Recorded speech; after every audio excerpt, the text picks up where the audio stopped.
Hey guys, Dr. Christina here. I am a physical therapist, orthopedic certified specialist, and a small business owner here in Southeast Houston.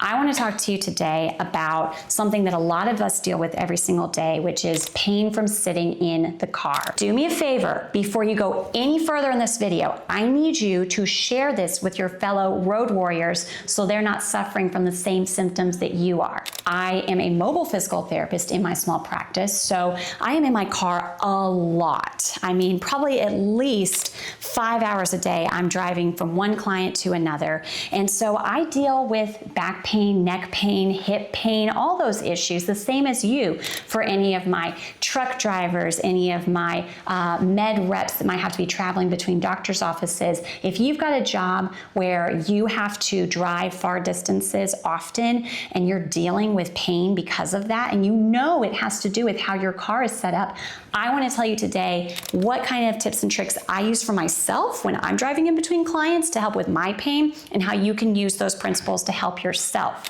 So watch this video if you want to see direct, clear explanations of how you should set up your car for your individualized needs in order to not have pain throughout the day as you're driving for work. So the first thing I want to chat with you about whenever we're talking about how to set up your car seat to prevent back pain, neck pain, hip pain, all the pains, is what should your posture be like? So a lot of folks, as they are sitting in a chair, whether they are at the computer, right, they're typing on the computer, or they are sitting in their car, they think that they need to sit up really tall as they're doing that, because that's what we've all been told our whole lives is sit up straight, sit up straight, sit up straight, right? But no one ever told you how to sit up straight. So the way that I like to explain that to folks is we're going to start from the feet up, all right? We need a good base of support to start with, and then we build on that as we go all the way up to your top of your head and how your posture should look. First off, whether you're in a chair or in your car, you want to make sure that your chair, the surface you're sitting on, is high enough that your hips are above your knees. This prevents you from, if your knees were above your hips, this could lead to you slouching more as you're sitting in that seat and lead to more overstretching of all these tissues in the back, all right? So if those knees are below those hips, we've got a much better chance of having a neutral posture and not slouching into it. With that position, that seat height, hips above knees, we want to also make sure that our feet are flat on the surface that we are sitting on, okay? When, again, I'm sitting with those knees below those hips and I've got pressure through my feet, I want you to try it right now as you're sitting there. Feet flat. I want you to just press a little bit into the ground, okay? Almost like you're pushing the ground away from you a little bit. And I want you to notice, how does my core feel when I do that, okay? When I don't have my feet pressing versus when I do I feel like my core actually ends up turning on, kind of, without me even having to try? That's what I want you to feel, okay? When I press through my feet, I feel just a little bit of my core engage because of that pressure. And it makes it easier for you to maintain that posture for a longer period. So in our car, we've got our hips above our knees, we've got our feet flat, and just a little pressure through those feet. Even that gas pedal that you might have to be pressing, we're gonna keep that 1 foot flat, and then the gas pedal is gonna be doing its job, and we're pressing just a little bit with that left foot so we have stability in our core, all right? Next thing we're gonna consider is how close should I be to that steering wheel, okay? You want to think about, if you're sitting with your bottom scooted all the way back in the chair and your back leaning up against the back of the chair, you should have, first and foremost, about a 20-degree lean back away from the steering wheel, okay? 20 degrees is just gonna look something like this. Now notice, when I lean back, what does that do naturally to my neck posture, okay? When I am sitting up nice and tall, like I said, we mostly try to do, and then we get tired and we end up slouching forward and driving like this. If I lean back 20 degrees, notice how these muscles here in the front of my neck actively just on their own engage, okay? Same as the core muscles, I'm trying to give you positions that will make it easier for you to hold this for a prolonged period while you're driving from one place to the other.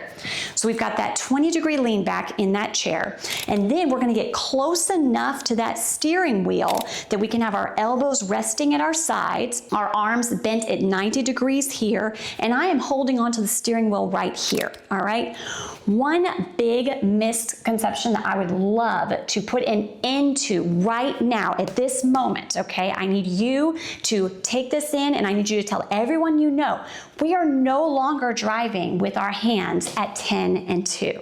All right, it's not safe for a car accident, it's not safe for your shoulders, it's not safe for your neck, all right? When we are driving with those arms up like this for our whole long day of driving, what do you think that's gonna do? It's gonna lead to forward leaning of not only my shoulders, but my back is gonna round, my head's gonna pop forward, and I'm causing all kinds of neck, shoulder, back issues by having this kind of posture, okay? So instead, I also am not even gonna hold the steering wheel at 9 and 3, as some people will suggest. That still is going to lead to, over time, rounding, head forward, back rounded, okay?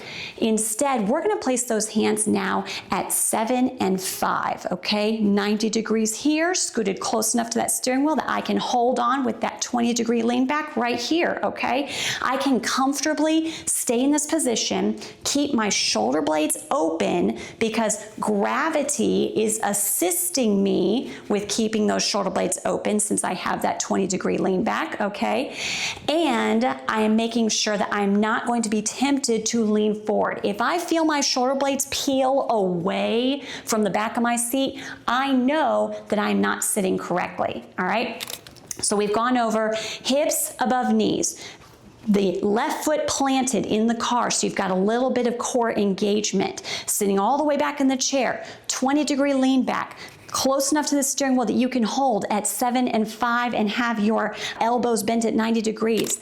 Last thing I want to touch base on is where should your neck be? You saw that with a couple of those positions, I showed how forward head posture can be really bad for your neck because it causes that neck extension, which is essentially just shortening of your neck, all right?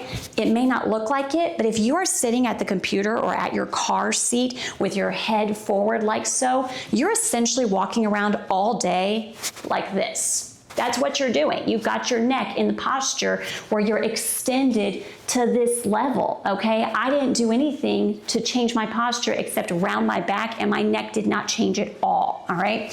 So we need to engage those front muscles. Now remember, I said that a 20-degree lean back would help to engage those a little bit.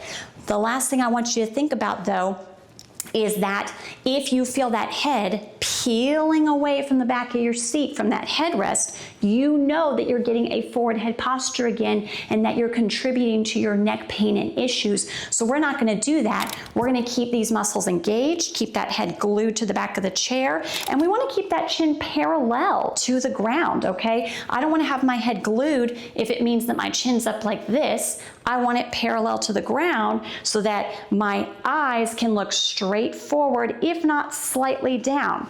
We tend to have a 30-degree angle of vision whenever we're looking at something, so it's not a bad idea to raise your seat up. That way, when you are looking 30 degrees down, you're looking at the road in front of you rather than your hood that is below there. So, as a quick summary again of the things that you're going to consider whenever you're sitting in a car is, where are my feet? Are they flat? Are they up on my toes? Are they up on my heels? Where am I? Are my knees below my hips? Am I seated all the way back in my seat? Do I have my foot pressing into the ground so my core's engaged as I'm sitting back in that seat? Do I have my seat leaned back a little bit so I can keep my chest open and my shoulder blades down and back? And lastly, do I have my chin tucked so I can have everything stacked nicely? All right.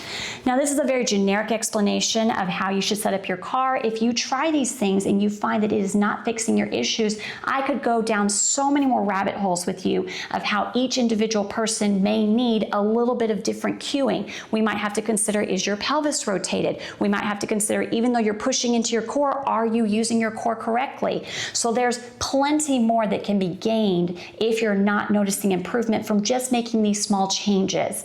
Like I always say, if you're not getting improvement, please reach out to a local physical therapist, a neuromuscular expert who can help you assess how you're sitting and make sure that you're setting yourself up for the best chance of not having back, neck, hip pain throughout the day. If you like this video, and you found it helpful, and you're going to save it on your home screen so you can reference it anytime you need to for adjusting your car, please like, share, subscribe, and comment to let me know that this video was helpful for you. I want to share this kind of information with as many people as possible. I want all of us to be able to drive without any pain and issues. So please, don't be a gatekeeper. Share with your friends and family.